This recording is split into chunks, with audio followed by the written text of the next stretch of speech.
Even though Sims 3 came out more than 15 years ago, it's often regarded as the best game in the series alongside Sims 2. One of the reasons this game is so beloved and still being played more than a decade later is because of the open world.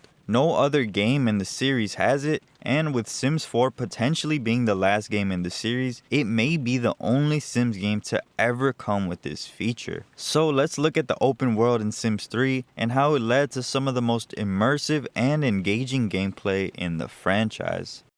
If you haven't played Sims 3, you might be asking yourself, what difference does an open world really make in The Sims? Well, just to name a few, the open world means no loading screens, every sim in town is living their own life, and you can manage an entire household even if they're not together on the same lot. I just cannot overstate how much of an impact the open world has on immersive gameplay. When your sim leaves for work or school, they won't just teleport off the lot. Instead, you can follow them to their destination in real time. There's also a lot to be said about cars in this game and how much of a difference they make thanks to this open world. And you're not just limited to cars and bikes either, but we're also talking about broomsticks, flying vacuums, subway systems, and more. You can teach teenage Sims how to drive, garages actually have a purpose in this game, and Sims can develop a relationship with their car. Thanks to the open world, horses actually have a purpose in this game.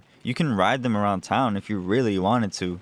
If you pull up the map and look around town, you'll find that Sims are just going about their daily lives regardless of what your Sims are doing. Unlike Sims 4, where they teleport Sims to whatever lot you're visiting regardless of their work schedule, Sims in this game move and think completely on their own time. If you really wanted to, you could just pick a random townie and follow them throughout their day as they visit community lots, go home, go to work. It's just that in depth. And it's even more impactful because every building here has a purpose. Every building you see in the game is either an explorable lot or a rabbit hole building. Unlike Sims 4, where 90% of the buildings are just fake set dressing to give the impression of a lively world, worlds in Sims 3 are actually organic. Instead of fake traffic where cars clip through mountains, hey yo, what the fuck? Traffic here is actually real, and you'll see people driving to their destinations and hopping out. And since the game is simulating all these Sims at once, each Sim has their own schedule, and they're not just gonna bend over backwards to cater to your every wish. If you call a Sim while they're working, they won't answer. If you call a Sim in the middle of the night, they won't answer. Sims actually have lives in this game, and they're not afraid to say no. This leads to more immersive and realistic gameplay when it comes to relationships, because just like real life, it's going to be hard to develop a relationship with someone if you have completely different schedules. And as I mentioned earlier, another benefit of the open world is being able to manage your entire household without having to go through a loading screen.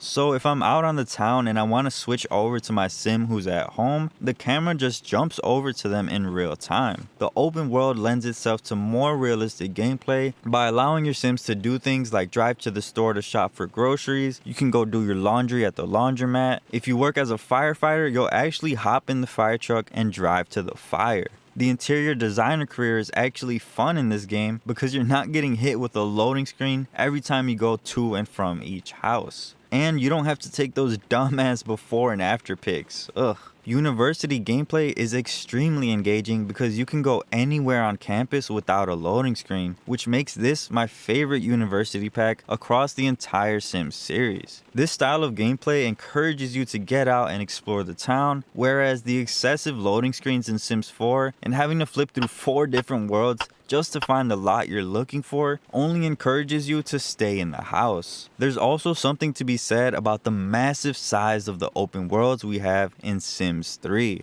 While the average world in Sims 4 comes with around 10 lots, you can expect anywhere from 60 to more than 100 lots in a single Sims 3 world. In Sims 4, you can never find everything you need in a single world. One world might have a gym, but not a cafe. One world might have a library, but not a karaoke bar. This can be extremely jarring, especially when you consider the fact that Sims 4 worlds have strongly distinct themes that rarely ever flow into one another. On the other hand, a single world in Sims 3 comes with everything you need and the whole world follows the same aesthetic. And if you run out of lots to build on, you can just draw in some more. Not to mention, this game also gives you the option to create and download custom worlds, which gives you near infinite possibilities. As for the drawbacks, I have to talk about performance. Yes, Sims 3 is a pretty buggy game, and it will lag, especially on larger worlds. A lot of people also point to the fact that you can't travel to other worlds like you can in Sims 4, but I don't really see that as an issue here because a single world in this game is the equivalent of like 8 worlds from Sims 4, deadass. But if that really bothers you, there's a mod that lets you travel to different worlds, so there's that. These are just some of the reasons why I think the open world in Sims 3 was such a game changer. For me, it mostly boils down to immersion, which is critical in any game, but even more so in life simulators. So how do you feel about the open world in Sims 3? Do you think it's worth the hit in performance, or do you just prefer to play games like Sims 2 and Sims 4? With Sims 4 potentially being the last game in the series, I'm real excited to see games like Inzoi and Paralives bring back the open world. Anyways, thank you guys for watching, and I'll see you in the next one.